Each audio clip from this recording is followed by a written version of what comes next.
風を背に受けながら見上げた空に富士がそびえる。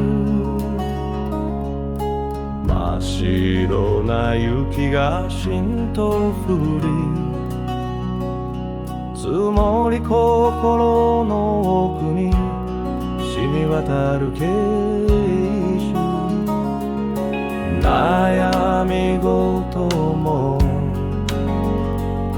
今日だけは忘れ、ただこの風に身を任せよう。夢に描いた遠いあの場所はきっとここにもあると信じて歩き出せば風が味方さ。明日が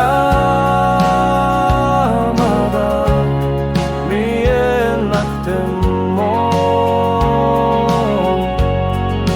星の雪さえ春を待ってる。そんな強さを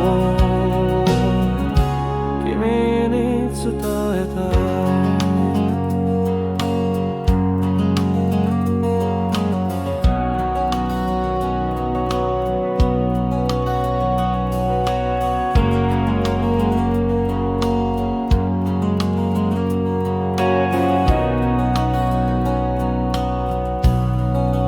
歩き